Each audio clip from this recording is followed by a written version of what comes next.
What is going on, Lunatic Fringe?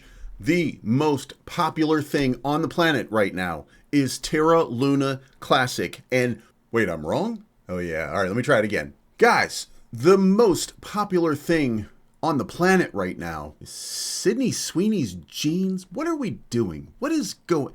Oh, not those jeans? Genetics. I don't know, man. I don't pay attention to this stuff. Anyway, guys, I'm just messing around. We're going to talk about Terra Luna Classic, what's going on in the ecosystem, what you need to know going for today, and make sure you hit the like button on the way in. If you have not, sign up, become a member of the Believes Crypto YouTube channel. It's $4.99 a month, and this is where I give you secret drops, things that I find that might have a pump. We have a private chat for that, so sign up. You get it $4.99 a month. Might help you out in your trading. Every day on my live stream at 9 a.m. Central Standard Time, I'm giving away $50 for any user with TerraCasino.io. So sign up, create a username, then you're able to join in on this. If you need a VPN, Microsoft Edge is equipped with a VPN, so is Opera. So that's for your privacy, security, and protection, and makes it easy to sign up everywhere. Folks, if you want to trade meme coins, you want to trade utility coins, Terraport.finance is your place to go. Sign up today. Right behind me, secretly hidden right there, is a little swap button, which pulls up this swap window, and then you can be a pro at trading Terra Luna Classic tokens as well. All right, guys, big news of the day is IBC token rate limit module implementation. BLV Labs points out that on July 31st of 2024, the Terra Luna Classic network was hit by a major attack when a hacker exploited a vulnerability in the IBC module, resulting in the theft of $4 million in asset. This highlights the critical need for a robust mechanism to regulate. So what they're proposing is a sliding time window. We'll track the tokens transferred in and out of the chain. If the amount transferred exceeds 30% compared to the previous window, transactions will be blocked until the next time window. Now, you can go through this and you can read through this. Here is the structure. This is exactly how it's going to work. So if you have any question about it, then there you go. You're able to figure it out from the code. And then when it comes up for proposal, then we will see it. But for proposals right now, raise validator performance standards, meaning if you're going to be part of it, then you should have to vote. That's coming from people saying yes so far. Moonrunners and Turk Lunkburn say no. No with vetoes right now.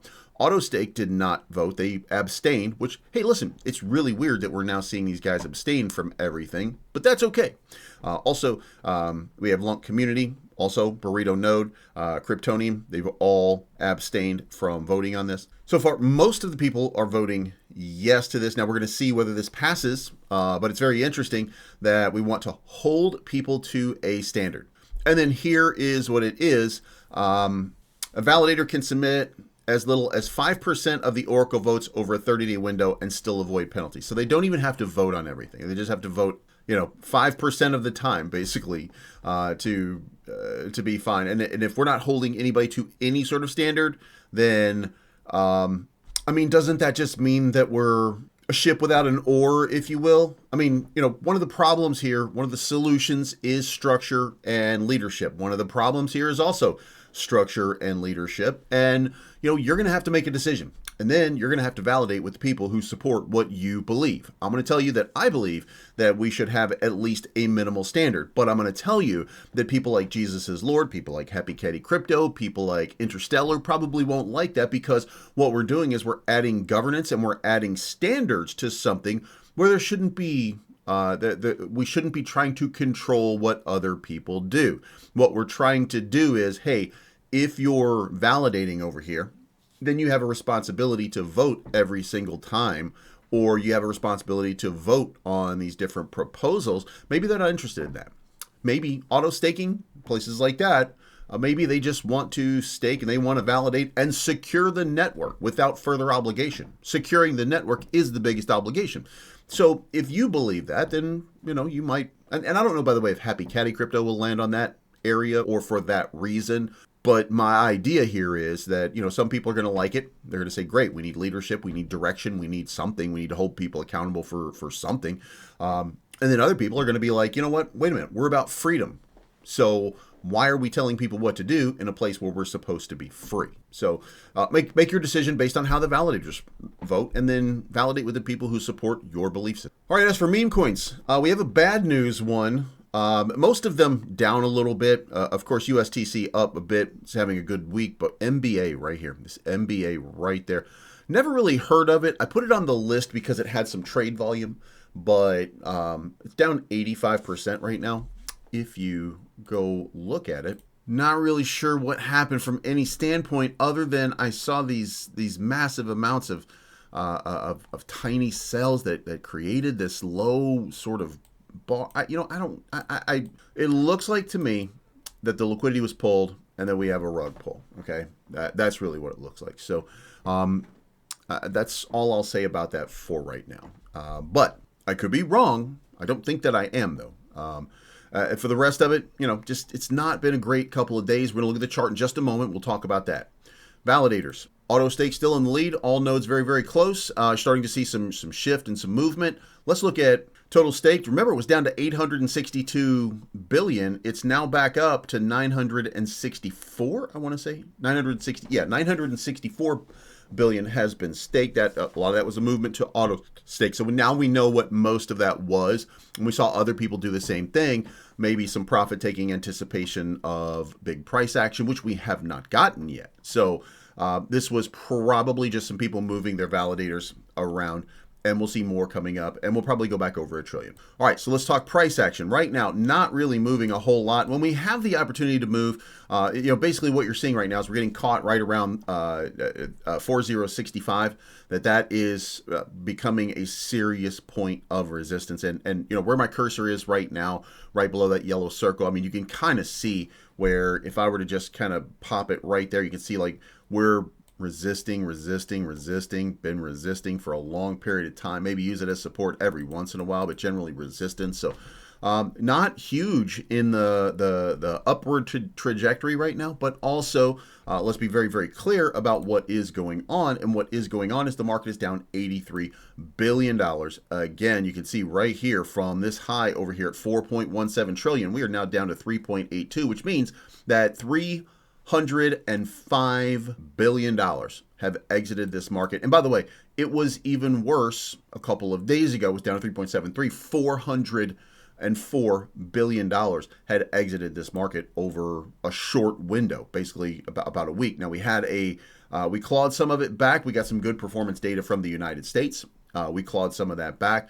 But since then, it's been Friday. It was an okay day, taking us into the weekend, but then we had Saturday, then we had Sunday, and by the way, we had scam wicks all over the place. We had, there you go, right there, you see that one, kind of breaking down just out of nowhere, all of the sudden, just massive sell downs happening. Basically, institutions moving in right now, trying to manipulate chart action, trying to shake you from your money, to establish better positions, or to profit off of your moves and your nervousness. So if you're not holding on firm, I mean, you get wrecked. Also, sometimes you hold firm and you get wrecked anyway. It's not because of that. Anyway, back to Luna Classic, you can see right here, we had just a massive move, took us up to, again, the rejection area, and then what happened? We immediately started to reject. Now, here's why I'm not concerned about it. We're going to zoom out just a little bit. And what I told you before, my thesis is still going to play out because guess what? We're still minting higher lows, which means that we're still coming to a moment in time where we're going to break out. Also, should be noted when we look at it on the top right there, we're starting to get this little channel. So I suspect we're going to see another move. I don't know exactly when we're going to break out, but I think, I think September is a good, I really think that Coinbase is probably on the nose with this, that's when we'll start to see movement here. But what we've got, this move down here, we'll probably get a move and a break back up here. Won't be as high as it was the previous times. We'll get a move back down here again into that 6 range, and then that's where we maybe get that exit move. Now I want it to happen sooner. I'm always looking for it to happen a lot quicker. You can see that from this right here when I explained to you, like, this is the possibility of that next bounce. We didn't get that bounce. It didn't do what I hoped that it would do, so we'll remove that, but the thesis is going to remain the same. Like, that is going to be our area right there where I think we're going to settle in the short term before breaking out longer term. So none of that part changes. As far as USTC goes, again, we had that nice spike leading us into Friday. We had that big move, and then we had that absolute collapse. And by the way, remember what I said before, like this is all about shaking you out of your positions and pulling your liquidity and making you sell. These guys are running up this price right here, and then it causes you to sell. Okay, because now you've got a little bit of profit. You're feeling pretty good. Traders are getting moved up here. Like you're getting a nice little run here. You're feeling good. And then boom. A few hours later on Saturday, boom. You run a little bit more. Now people start to sell. And when people start to sell, the people who were buying down here, who were just looking for a nice little 10, 20% scalp, they're starting to sell off. And guess what? We end up right where we were before. Now, ultimately, again, we zoom out and we stay bullish. We stay bullish because, I mean, look at where it's settling right now. It's still going higher every single time. So we are reaching that moment. We're just not reaching it as quickly as we want because we all want altcoin season. The markets know you want altcoin season, and they're not going to just give it to you. You're going to have to take it. You're going to have to take it by holding for them to pump it up for you and attract new investors and start to see Bitcoin rip and start to see Ethereum rip. All of those kind of things are going to require you to hold. And if you don't hold and you continue to dump into these moments like this, then you get what you get and you lose. It's the way that it works. Volume wise, 12 million per day. USTC, 9 million per day, but down 33%. Burns back down to 229 million. Why? Because we're just not burning very much. We're not having a great time of it. And look, the only reason that we're burning is, it turns out, because we're moving wallets around. There's the first of the month when we get the Binance burn, which is okay. And then after that, we're just not burning nearly enough every single day. We don't have protocols in place. So we need a market module that will do some burning. Then we're going to need to reduce the burn rate for the burn tax in order to incentivize people to come back on chain. So there's a lot we've got to do. And the question is it going to happen? Is the current leadership structure of no leadership going to work? And the answer to that, again, I always implore you, if you think having no leadership is an incredible opportunity, that it's fantastic, that it's great, that it's amazing, that it's the greatest thing since sliced bread, whatever the case may be. If you feel that way, show me on the chart where it's working. That's all I ever ask. So let me know what you think in the comments down below, and then show me on the chart where a lack of leadership and a lack of direction is setting this place on fire. It's not financial advice, but I'm always right.